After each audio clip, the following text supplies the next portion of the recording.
और अब आपको सीधे लिए चलते हैं कानून मंत्री रविशंकर प्रसाद की प्रेस कॉन्फ्रेंस में। दिल्ली में 30 लोग और बाकी जगह 165 लोग और उसके इंडियन मुजाहिदीन संबंध थे।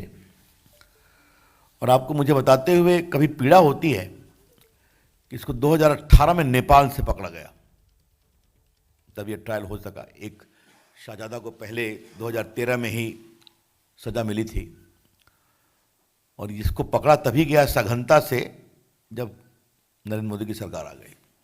ये इंपॉर्टेंट जानना है।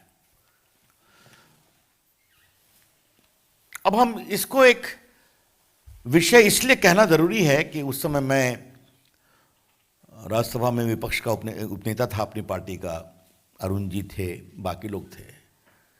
मतलब मुझे आपसे कहने में कोई शंका नहीं है कि दिल्ली पुलिस के कई लोगों ने हम लोगों से परोक्ष संपर्क किया कि हमें बचाइए, हमें ही हमलावर बताने की मुहिम चल पड़ी है। हम देश की सुरक्षा के लिए क्या करें?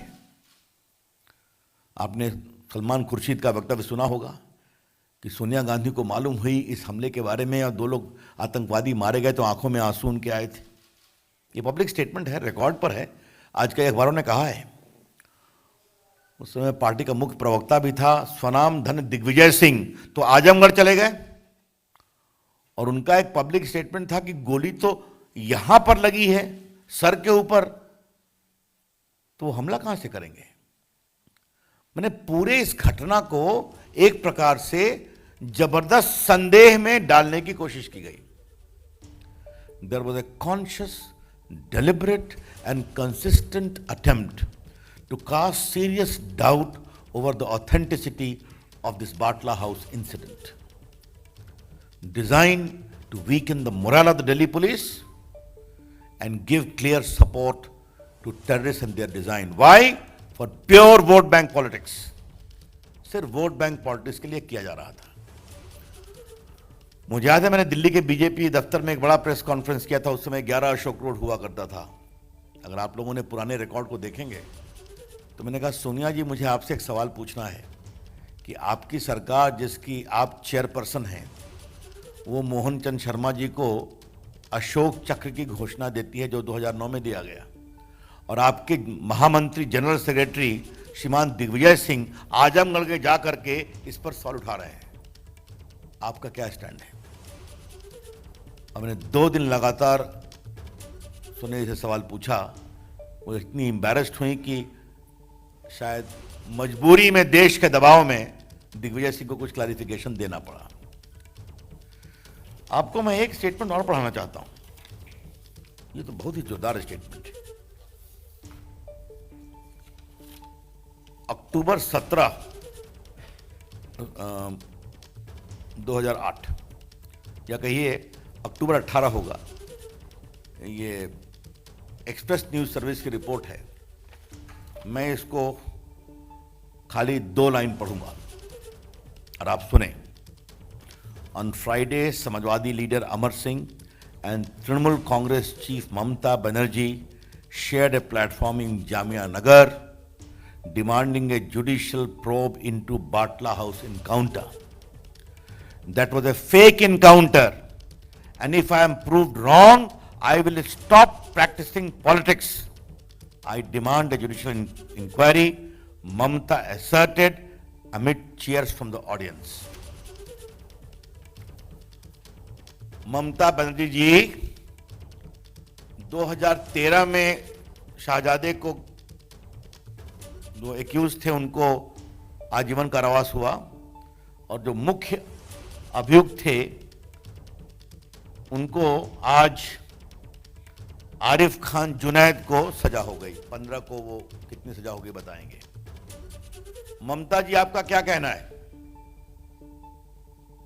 कि आपने पब्लिक स्टेटमेंट में दिखा रहा हूं कि मैं पॉलिटिक्स छोड़ दूंगी।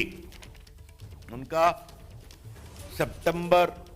अक्टूबर 18, 2008 का स्टेटमेंट एक्सप्रेस न्यूज सर्विस का रिकॉर्ड पर है, आप देख लें।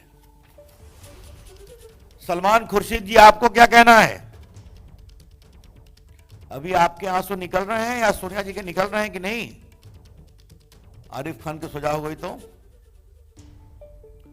और दिग्विजय सिंह जी, आपको क्या कहना है? ये बहुत ही गंभीर सवाल है। बाटला हाउस कांड को Samajwadi Party, BSP, Congress party, left parties, Mamata ji, इन सबों ने नेशनल इश्यू बनाया था। यूपी के चुनाव में इश्यू बनाया था। और बाकी ममता जी ने क्या कहा मैंने आपको पढ़ दिया है। क्या मतलब है इसका? क्या वोट के लिए आतंकवाद के खिलाफ लड़ाई को इस तरह से कमजोर किया जाएगा? आपको एक विषय और जानना चाहिए। ह्यूमन राइट कमीशन गए, वहां ह्यूमन राइट ने दिल्ली पुलिस की कार्रवाई को सही पाया। फिर इन लोगों ने दिल्ली हाईकोर्ट में चैलेंज किया, दिल्ली हाईकोर्ट ने भी सही पाया। फिर लोग सुप्रीम कोर्ट भी गए, सुप्रीम कोर्ट ने भी डिसमिस किया। क्या हो रहा था? एक ऐसा आतंकी जो अपने नेटवर्क से 165 लोगों की हत्या में शामिल है, दिल्ली में 30 लोग मारे गए, 100 से अधिक लोग घायल हुए, इसकी कोई इज्जत नहीं है क्या? ये है बड़े सवाल। इसलिए हाँ, अच्छा किया पात्रा जी ने, केजरीवाल जी भी शामिल थे इसमें, मैं भूल ही गया। उनकी आवाज तो सामान्यतः कभी कमजोर नहीं होती ऐसे मामलों में। उन्होंने भी डिमांड किया था कि फेक इनकाउंटर है, और ये सब वोट बैंक पॉलिटिक्स के लिए हो रहा था। आज जब देश की न्यायिक प्रक्रिया के द्वारा एक बहुत बड़े आतंकवादी को यह बड़ी सजा मिली है, 100 से अधिक गवाही के आधार पर, साइंटिफिक एविडेंस के आधार पर, मेडिकल एविडेंस के आधार पर, तो क्या ये पार्टियां माफी मांगेगी?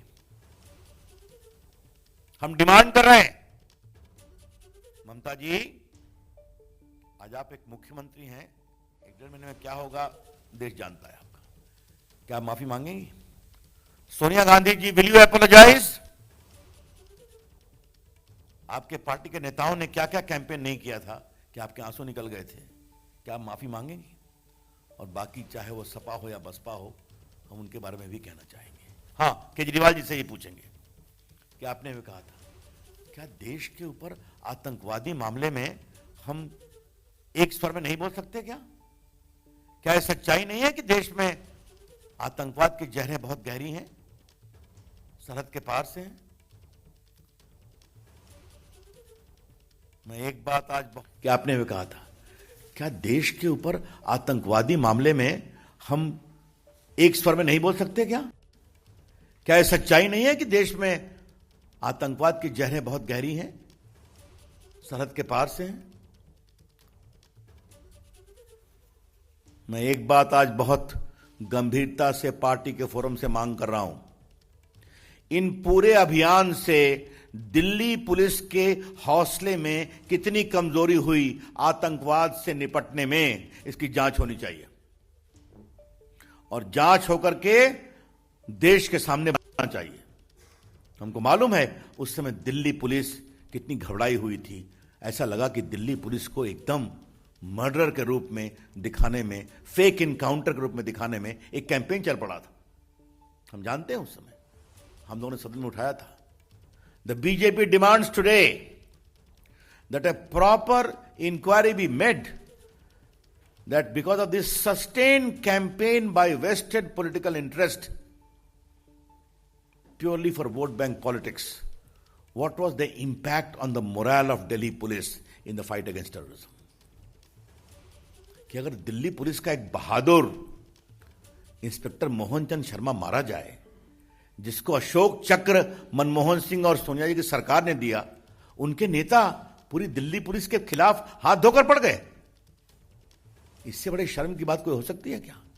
इसलिए आज हमें लगा कि जब निर्णय हो गया है कोर्ट का, तो हम ये डिमांड करेंगे कि ये इंक्वायरी होकर देश के सामने उसको बताया जाना चाहिए। और पीड़ा की बात यह है कि एनएचआरसी की inquiry report, Delhi high court का dismissal validating the encounter, supreme court के डिसमिसल के बाद भी यह कार्रवाई चलती रही आज तक। तो ये वोट बैंक क्या होता है, इसकी एक बहुत ही शर्मिंदगी भरा ये प्रकरण था।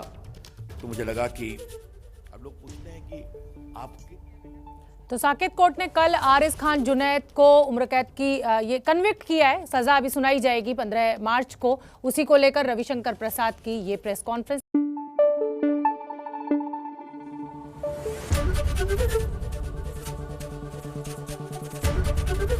एबीपी न्यूज आपको रखे आगे।